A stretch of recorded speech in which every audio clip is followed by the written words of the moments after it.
کسی کا مرتبہ ایسا نہیں جیسا محمد کا۔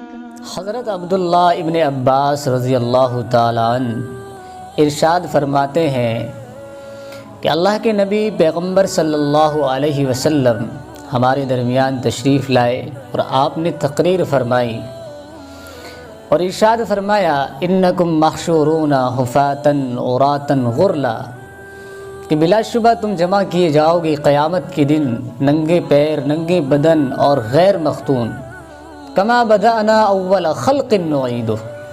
یعنی جیسے بچہ ماں کے پیٹ سے جب پیدا ہوتا ہے تو ننگے بدن ہوتا ہے، ننگے پیر ہوتا ہے، غیر مختون ہوتا ہے، اسی طرح اللہ تبارک و تعالیٰ قیامت کے روز جب تم کو جمع کرے گا میدان حشر میں، تمہاری قبروں سے نکالے گا تو اس حال میں نکالے گا کہ تمہارے بدن پر کپڑے نہیں ہوں گے، پیروں میں چپل نہیں ہوں گے اور غیر مختون ہوں گے۔ اسی مضمون کی ایک روایت حضرت عائشہ رضی اللہ تعالیٰ عنہا سے بھی مروی ہے اور متفق علیہ روایت ہے، یعنی بخاری اور مسلم دونوں کتابوں میں موجود ہے۔ فرماتی ہیں کہ اللہ کے نبی صلی اللہ علیہ وسلم نے ارشاد فرمایا کہ اللہ تعالیٰ انسانوں کو قیامت کے روز ننگے بدن، ننگے پیر جمع کرے گا۔ تو حضرت عائشہ رضی اللہ تعالیٰ عنہا نے اللہ کے نبی پیغمبر صلی اللہ علیہ وسلم سے سوال کیا،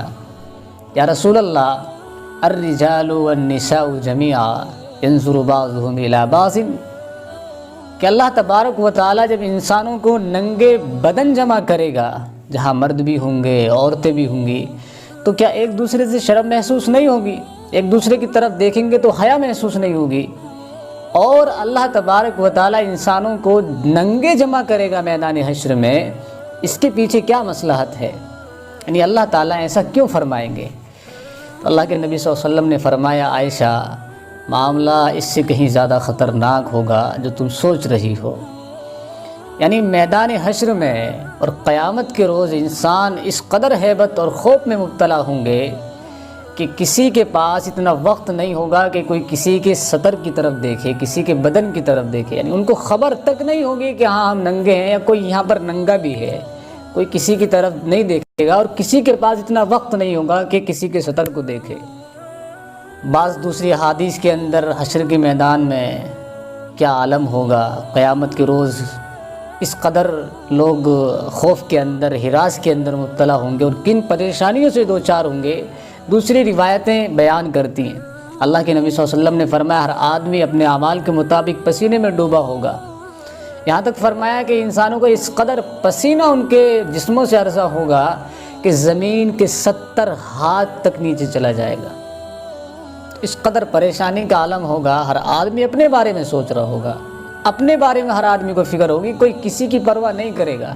تو ایسے میں کون کس کی طرف دیکھے گا؟ یوم یفر المرء من اخیہ و امہ و ابیہ و صاحبتہ و بنیہ، قرآن نے اس کا نقشہ کھینچا ہے، اور بھی بہت ساری جگہ پر جو ہے اس طرح کی آیتیں موجود ہیں قرآن کریم کے اندر۔ تو اللہ کے نبی صلی اللہ علیہ وسلم نے فرمایا کہ معاملہ اس سے کہیں زیادہ خطرناک ہوگا، کوئی کسی کی طرف نہیں دیکھے گا۔ عبداللہ ابن عباس رضی اللہ تعالیٰ عنہ والی روایت کے اندر آگے اللہ کے نبی صلی اللہ علیہ وسلم نے ارشاد فرمایا وَإِنَّ أَوَّلَ الْخَلَائِقِ يُكْسَى يَوْمَ الْقِيَامَةِ إِبْرَاهِيمَ الْخَلِيلِ، اللہ تبارک و تعالیٰ میدان حشر میں سب سے پہلے جس بندے کو لباس پہنائے گا وہ حضرت ابراہیم خلیل اللہ علیہ السلام ہے۔ یعنی حضرت ابراہیم علیہ السلام کو قیامت کے روز سب سے پہلے لباس دیا جائے گا۔ اب سوال یہ پیدا ہوتا ہے کہ حضرت ابراہیم علیہ السلام کو یہ اعزاز سب سے پہلے کیوں حاصل ہوگا؟ حالانکہ مقام اور مرتبے میں تو تاجدار مدینہ پیغمبر صلی اللہ علیہ وسلم ہے، آپ کا مقام سارے انبیاء سے اعلیٰ اور افضل ہے، آپ سے برتر، آپ سے بڑھ کر کوئی نہیں، اللہ کے بعد آپ سب سے افضل ہیں، تو یہ مقام، یہ مرتبہ، یہ اعزاز آپ کو حاصل ہونا تھا، حضرت ابراہیم کو کیوں؟ اس کے مختلف جواب علماء کرام نے دیے۔ علامہ قرطبی رحمۃ اللہ علیہ نے اس کی وجہ بیان کی ہے، چونکہ حضرت ابراہیم خلیل اللہ علیہ السلام نے نمرود کے خلاف اور قوم کے بتوں کے خلاف، خود قوم کے خلاف اپنی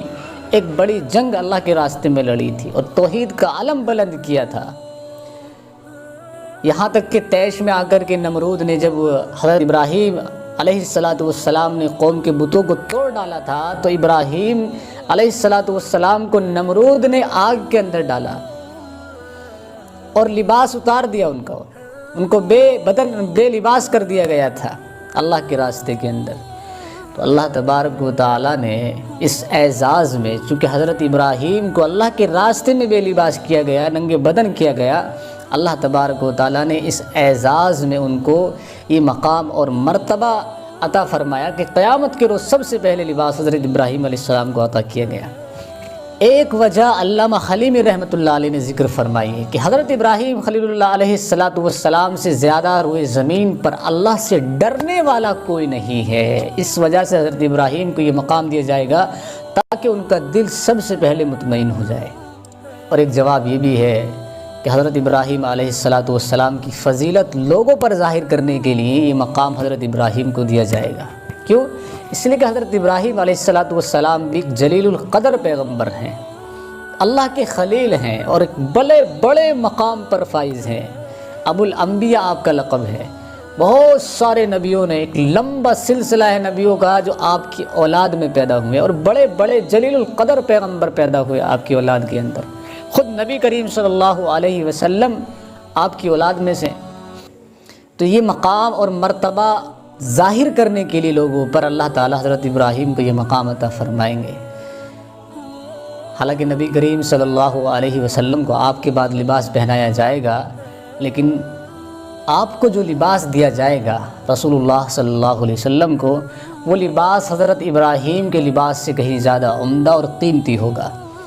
تو حضرت ابراہیم علیہ السلام کو یہ اعزاز ملنا یہ آپ کی ایک جزئی فضیلت ہے۔ اس سے یہ ہرگز ثابت نہیں ہوتا کہ حضرت ابراہیم علیہ السلام کا مقام اور مرتبہ گویا رسول اللہ صلی اللہ علیہ وسلم سے بڑھ گیا ہے، آپ مقام میں آپ سے افضل ہو گئے ہیں، ایسا ہرگز نہیں ہے۔ رسول اللہ صلی اللہ علیہ وسلم کا مقام تمام انبیاء میں سب سے افضل ہے، آپ مرتبے میں سب سے اعلیٰ اور سب سے برتر ہیں، آپ صلی اللہ علیہ وسلم سے بڑھ کر کوئی نہیں ہے۔ بس ہمیں جو ہے ان